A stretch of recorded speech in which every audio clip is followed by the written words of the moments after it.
नमस्कार दोस्तों, GKGS Ganesh YouTube channel पर आप सभी का स्वागत है।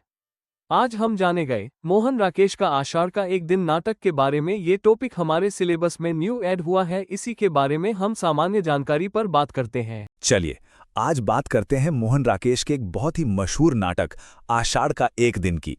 1958 में पब्लिश हुआ यह नाटक मॉडर्न हिंदी ड्रामा की शुरुआत माना जाता है।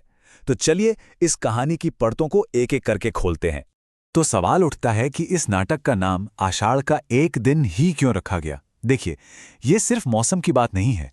आषाढ़ का महीना यानी मॉनसून की शुरुआत, ये असल में एक बहुत पावरफुल सिंबल है। ये उन इमोशनल तूफानों का प्रतीक है, प्यार, जुनून, दर्द, जो किरदारों की जिंदगी में उथल-पुथल मचा देते हैं। और यहीं से ये नाटक अपने दिल में एक बहुत बड़ा सवाल खड़ा करता है कि क्या एक महान कलाकार बनने के लिए, दुनिया में नाम कमाने के लिए प्यार को कुर्बान करना ही पड़ता है। बस यही वो सवाल है जिससे हमारे मेन कैरेक्टर कालिदास जूझते हैं, और यही उनके जीवन के सबसे बड़े संघर्ष की वजह बनता है। तो चलिए कहानी के पहले अंक में चलते हैं, एक कवि का भाग्यपूर्ण चुनाव। तो सोचिए, एक तरफ हिमालय का एक खूबसूरत शांत सा गांव है। यहाँ कवि कालिदास और उनकी प्रेमिका मल्लिका की दुनिया है, बहुत ही सरल, प्यार से भरी हुई। लेकिन फिर कहानी में एक मोड़ आता है। उज्जैनी से एक शाही रथ पहुंचता है। राजा का बुलावा है, उन्हें राजकवि बनने के लिए बुलाया जा रहा है। और बस कालिदास एक दोराहे पर आ खड़े होते हैं। एक तरफ प्यार और सुकून भरी जिंदगी, और दूसरी तरफ शोहरत और सत्ता का रास्ता। और इस मुश्किल फैसले के बीच में दो तरह की आवाजें हैं जो कालिदास पर असर डाल रही हैं। एक तरफ तो है मल्लिका, जो चाहती है कि कालिदास जाएं। उसे लगता है कि उनकी प्रतिभा को एक बड़े मंच की जरूरत है। लेकिन दूसरी तरफ है मल्लिका की मां अंबिका। वो बिल्कुल प्रैक्टिकल हैं, और वो एक कड़वी सच्चाई सामने रखती हैं कि जिंदगी भावनाओं से नहीं, हकीकत से चलती है। तो कालिदास अपना चुनाव कर लेते हैं, पर अब वक्त है ये देखने का कि इस महत्वाकांक्षा से बड़ी आयरनी तो ये है कि जब कालिदास वापस अपने गांव आते भी हैं तो उनमें इतनी हिम्मत नहीं होती कि वो मल्लिका से मिल सकें। मतलब जिस इंसान के लिए शायद उन्होंने ये सब किया, उसी से मिलने से बच रहे हैं। वो अपने अतीत का सामना करने से डरते हैं, और ये डर उनके अंदर के खोखलेपन को और भी साफ कर देता है। और अब हम पहुंचते हैं नाटक के आखिरी हिस्से में, वास्तविकता की ओर एक वापसी, लेकिन एक ऐसी हकीकत जो अब पूरी तरह बदल चुकी है।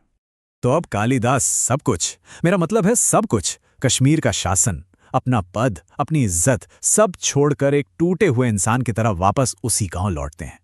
उनके मन में बस एक ही उम्मीद है कि शायद वो मल्लिका के साथ सब कुछ फिर से शुरू कर पाएंगे। लेकिन यहां उन्हें जिंदगी की सबसे कड़वी सच्चाई का सामना करना पड़ता है। मल्लिका अब अकेली नहीं है, उसकी शादी हो चुकी है, उसका एक बच्चा है। और यही वो पल है जब कालिदास को एहसास होता है कि वक्त किसी के लिए नहीं रुकता। उन्होंने सिर्फ मल्लिका को नहीं खोया, बल्कि उस खुशी के मौके को हमेशा हमेशा के लिए गवा दिया है। तो ये तो थी कहानी। अब थोड़ा और गहराई में उतरते हैं और कालिदास के किरदार को समझते हैं। वो इंसान जो अंदर से बिल्कुल बटा हुआ था। कालिदास का कैरेक्टर बहुत कॉम्प्लेक्स है। वो प्यार और पावर, गांव और राजधानी के बीच फंसे हुए हैं। एक तरह से वो एस्केपिस्ट हैं, मतलब मुश्किलों से भागने वाले। पहले उज्जैनी भाग गए, फिर मल्लिका से मिलने से भागे। असल में वो एक फ्रैगमेंटेड पर्सनालिटी का सिंबल है। एक ऐसा इंसान जो बाहर से तो कामयाब दिखता है, पर अंदर से बिल्कुल खोखला है। और उनके खुद के शब्द ही उनके इस बिखराव को सबसे अच्छी तरह बताते हैं। वो कहते हैं, मैं वो नहीं हूं जिसे तुम जानती हो, और वो भी नहीं जिसे तुम नहीं जानती। सोचिए, ये लाइनें अपने आप से दूर हो जाने के दर्द को कितनी गहराई से दिखाती हैं। तो एक तरफ कालिदास हैं जो अपनी ही एक दुनिया में हैं, और उनके सामने दो ऐसे किरदार हैं जो हकीकत की जमीन पर मजबूती से खड़े हैं, विलोम और अंबिका। विलोम को आप एक तरह से असफल कालिदास कह सकते हैं। वो सारी कड़वी बातें बोलता है जो कालिदास कभी सुनना ही नहीं चाहते। और अंबिका, वो एक प्रैक्टिकल माँ है। वो जानती हैं कि गरीबी जिंदगी को कैसे बर्बाद कर सकती है। और मल्लिका के भविष्य के लिए उनकी जो चिंताएं थीं, वो दुख की बात है कि बिल्कुल सही साबित हुई। चलिए हम बात करते हैं इस नाटक के सबसे बड़े टकराव की, क्रिएटिविटी वर्सेस पावर। इस नाटक का जो सेंट्रल कॉन्फ्लिक्ट है वो है सत्ता बनाम सृजन। एक तरफ है एक आर्टिस्ट की क्रिएटिविटी, उसकी कला, और दूसरी तरफ है सत्ता, सिंहासन, और सबसे बड़ा सवाल यही है कि क्या ये दोनों चीजें एक साथ चल सकती हैं? तो सवाल ये उठता है कि क्या कोई आर्टिस्ट सरकार के या किसी सत्ता के सहारे रहकर आज़ादी से कुछ बना सकता है? हम देखते हैं कि कालिदास की क्रिएटिविटी तभी खत्म हो जाती है जब वो सिस्टम का हिस्सा बन जाते हैं। देखिए, पावर एक आर्टिस्ट को इज्जत तो देती है, लेकिन बदले में अक्सर उसकी आत्मा ही खरीद लेती है। और मोहन राकेश का मैसेज बिल्कुल साफ है कि पावर और लिटरेचर का रिश्ता हमेशा टेंशन से भरा ही होता है। तो आखिर में ये नाटक सिर्फ एक लव स्टोरी का दुखद अंत नहीं है, यह उससे कहीं ज्यादा है। यह दिखाता है कि कैसे एम्बिशंस और ये मॉडर्न लाइफ इंसान को अंदर से तोड़ देती है, उसे अपने ही आत्मा से, अपने आप से दूर कर देती है। कालिदास भीड़ में होते हुए भी एकदम अकेले हैं। तो अंत में एक सवाल हमारे लिए भी है, कालिदास की असली ट्रेजेडी क्या थी? मल्लिका का प्यार खो देना, या फिर अपनी क्रिएटिविटी, अपनी आत्मा, अपने सेल्फ को ही खो देना? ये एक ऐसा सवाल है जो आज के दौर में भी उतना ही मायने रखता है। इस नाटक का जो टाइटल है ना, वो महाकवि कालिदास की ही रचना मेघदूत से लिया गया है। और यहाँ आषाढ़ का महीना मतलब सिर्फ बारिश का मौसम नहीं है, नहीं, ये एक बहुत पावरफुल सिंबल है, प्यार की शुरुआत का, फिर उस प्यार से बिछड़ने के दर्द का, और जिंदगी में जो तूफान आते हैं ना, ये उसका प्रतीक है। तो ये नाटक ना एक ऐसा सवाल हमारे सामने रखता है जिससे शायद हर कलाकार कभी ना कभी जूझता है। सवाल ये है कि आर्ट के लिए, अपनी कला के लिए आखिर कीमत क्या चुकानी पड़ती है? क्या शोहरत पाने के लिए, कामयाब होने के लिए अपनी जड़ों को, अपने प्यार को पीछे छोड़ देना, क्या यही एक रास्ता बचता है? तो चलिए कहानी के पहले हिस्से में चलते हैं। ये वो हिस्सा है जहां एक फैसला लिया जाता है, एक ऐसा फैसला जो किरदारों की जिंदगी को, आप समझिए, हमेशा हमेशा के लिए बदल कर रख देता है। देखिए, यहाँ ना दो दुनियाएं आमने सामने हैं। एक तरफ हिमालय की खूबसूरत वादियां हैं, जहां कालिदास और मल्लिका का एक सीधा साधा सच्चा प्यार है, और दूसरी तरफ है उज्जैनी, राजधानी, जहां से शोहरत और कामयाबी का बुलावा आया है।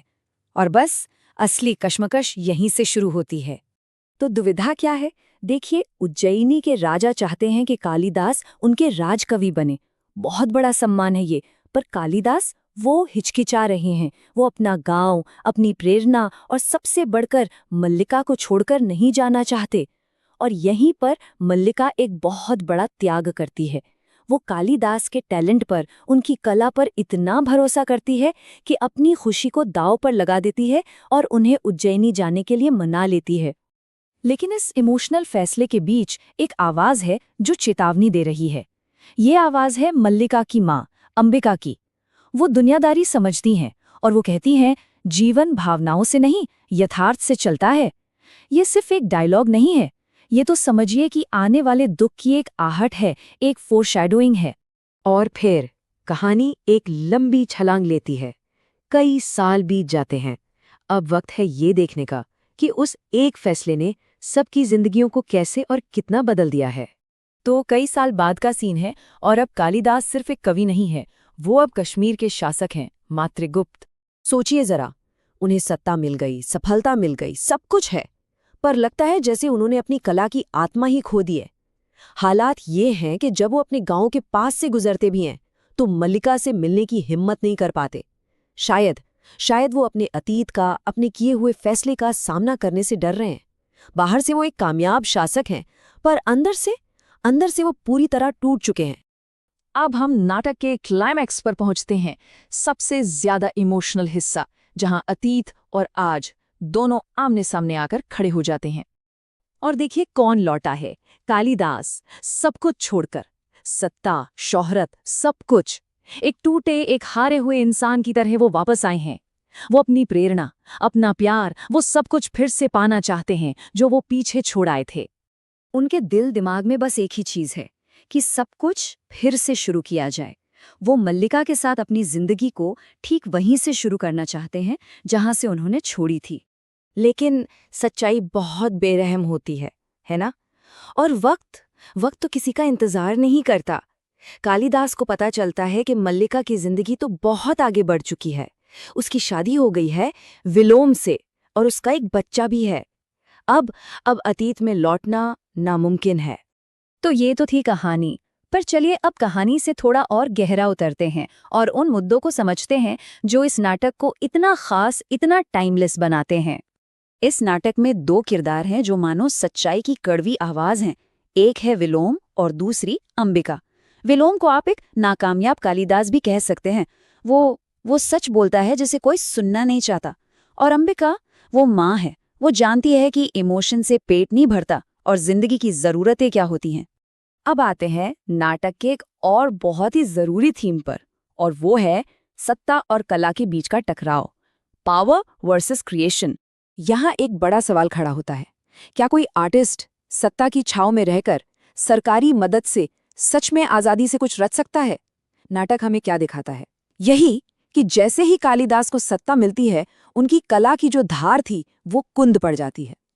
तो संदेश साफ है, सत्ता कलाकार को सम्मान दे सकती है, पर अक्सर वो उसकी आत्मा ही खरीद लेती है। एक और थीम है जो आज के दौर में भी बहुत रेलेवेंट है। ये है मॉडर्निटी और उससे पैदा होने वाला अकेलापन, जिसे हम एलिनेशन कहते हैं। ये नाटक दिखाता है कि कैसे कामयाबी की अंधी दौड़ में इंसान अपनी जड़ों से कट जाता है और एकदम अकेला पड़ जाता है। और यहीं पर बात आती है आत्मनिर्वासन की, यानी सेल्फ एक्साइल। इसका मतलब है अपनी ही आत्मा से दूर हो जाना। कालिदास सिर्फ अपने गांव से दूर नहीं हुए थे, वो खुद से ही दूर हो गए थे। वो हजारों की भीड़ में भी तन्हा थे। और शायद यही आज के मॉडर्न जीवन की सबसे बड़ी त्रासदी है। और आखिर में एक बहुत ही जरूरी पहलू, ये नाटक मल्लिका के किरदार के जरिए एक मजबूत स्त्री विमर्श भी सामने रखता है।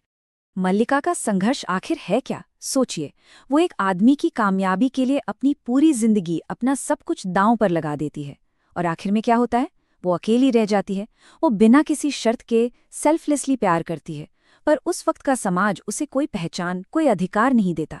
उसकी कहानी उन अनगिनत औरतों के उस अनकहे दर्द को सामने लाती है जिनकी जिंदगी हमेशा पुरुषों के फैसलों पर टिकी रहती है। तो आखिर में हम लौटकर फिर उसी सवाल पर आते हैं, लेकिन अब एक नए नजरिए के साथ। ये नाटक हमें सोचने पर मजबूर कर देता है कि क्या महान कला के लिए महान त्याग वाकई जरूरी है? और अगर जवाब हाँ है, तो फिर ये सोचना पड़ेगा कि उसकी असली कीमत आखिर चुकाता कौन है? वो कलाकार या वो लोग जो उस कलाकार से बेइंतहा प्यार करतेंगे और कालिदास और मल्लिका के उस रिश्ते की परतों को खोलेंगे जो प्रेम, त्याग और वक्त की एक बहुत दर्द भरी कहानी है। चलिए इस भावनात्मक सफर पर आगे बढ़ते हैं। और देखिए, इस नाटक की जो नींव है वो लेखक की इसी एक सोच में छिपी है। मोहन राकेश असल में हमें ये बता रहे हैं कि कालिदास की कहानी किसी बाहरी देश निकाले की नहीं है, बल्कि ये एक कलाकार के अपनी ही आत्मा से, अपनी प्रेरणा के स्रोत से बिछड़ जाने की कहानी है। यही वो विचार है जो पूरे नाटक में गूंजता है। तो कहानी का पहला अंक हमें ले चलता है हिमालय की एक शांत सी घाटी में। यहाँ कालिदास और मल्लिका का प्यार बिल्कुल प्रकृति की तरह ही शुद्ध है, निश्चल है। लेकिन किस्मत बहुत जल्द उनके सामने एक ऐसा मोड़ लाने वाली है जो उनकी जिंदगी को हमेशा हमेशा के लिए बदल देगा। और ये तस्वीरें उसी मोड़ को, उसी कश्मकश को दिखाती हैं। देखिए, एक तरफ है गांव का वो सादा, सुकून भरा जीवन जहां कालिदास की आत्मा बसती है, और दूसरी तरफ है उज्जैनी की सत्ता, बड़े मौके और चमक दमक भरी दुनिया। अब कालिदास को इन दो दुनियाओं में से किसी एक को चुनना था। और यहीं हमें समझ आता है कि मल्लिका कालिदास के लिए क्या मायने रखती थी। वो सिर्फ एक प्रेमिका नहीं थी, वो तो कालिदास की कविता की आत्मा थी, उनकी प्रेरणा थी। कालिदास खुद ये बात मानते हैं कि उनकी बड़ी बड़ी रचनाएं, चाहे वो कुमार संभवम हो या मेघदूत, असल में मल्लिका का ही तो अक्स थी। तो जब उज्जैनी से राजकवि बनने का न्योता आता है, तब मल्लिका क्या करती है? वो अपनी खुशियों की परवाह नहीं करती। वो कालिदास को जाने के लिए कहती है, क्योंकि उसे लगता है कि इतने बड़े कलाकार को एक बड़ा मंच मिलना ही चाहिए। वो समाज के ताने सुनती है, सब कुछ सहती है, लेकिन कालिदास के भविष्य को अपने प्यार से भी ऊपर रखती है। और यहीं से उठता है नाटक का सबसे बड़ा सवाल, सत्ता बनाम सृजन। क्या कोई कलाकार राज दरबार के छत्र छाया में रहकर आजादी से कुछ रच सकता है? हाँ, सत्ता सम्मान देती है, शोहरत देती है, पर क्या वो एक कलाकार की आत्मा को, उसकी आजादी को छीन लेती है? कालिदास इसी दुविधा में फंस जाते हैं। तो चलिए अब कहानी में आगे बढ़ते हैं दूसरे अंक की तरफ। कई साल गुजर चुके हैं और अब हमें ये दिखेगा कि कालिदास के उस एक फैसले ने उनकी और मल्लिका की जिंदगी को कहां से कहां पहुंचा दिया है। जरा इस टाइमलाइन पर नजर डालिए। कालिदास उज्जैनी जाते हैं, मशहूर राजकवि बनते हैं, फिर राजकुमारी प्रियंगु मंजरी से उनका विवाह होता है और आखिर में वो कश्मीर के शासक तक बन जाते हैं। और जैसे जैसे वो सत्ता की ये सीढ़ियां चढ़ते गए, हर कदम पर उनके और मल्लिका के बीच की खाई बस गहरी होती चली गई। मतलब अब दो बिल्कुल अलग दुनियाएं थीं। एक तरफ कालिदास, जिन्हें दुनिया की हर सफलता, हर ऐशो आराम मिला, लेकिन वो अपनी आत्मा से दूर हो गए, एक तरह से खुद से ही निर्वासित हो गए। और दूसरी तरफ मल्लिका, जो गरीबी और अकेलेपन में भी बस निस्वार्थ भाव से उनका इंतजार करती रहीं। लेकिन ये जो सारी बाहरी सफलता थी ना, इसके बावजूद कालिदास अंदर से बिल्कुल टूट चुके थे। वो एक खंडित व्यक्तित्व बन गए थे। मतलब एक ऐसा इंसान जो बाहर से तो बहुत सफल और सम्मानित है, पर अंदर से एकदम खाली, अपनी जड़ों से कटा हुआ। और सोचिए, जब वो सालों बाद मल्लिका से मिलते हैं तो उनके अपने शब्द ही उनकी इस हालत को बयान कर देते हैं। वो कहते हैं कि मैं अब एक नहीं, दो इंसान हूँ। एक वो जिसे तुम जानती थी, और एक वो जिसे शायद अब मैं खुद भी नहीं जानती। पद, शोहरत, सब कुछ, वो सब कुछ छोड़कर लौट आते हैं, एक हारे हुए, टूटे हुए इंसान की तरह वापस उसी गांव में जहां से सब शुरू हुआ था। वो अपने उस खोए हुए अतीत को, अपनी उस प्रेरणा को फिर से पाना चाहते हैं। लेकिन जिस घर में वो लौटते हैं, वो घर अब वैसा नहीं रहा। ये अंधेरा, ये टूटा फूटा कमरा उस कड़वी हकीकत की निशानी है जो उनका इंतजार कर रही थी। वक्त ने सब कुछ बदल दिया था।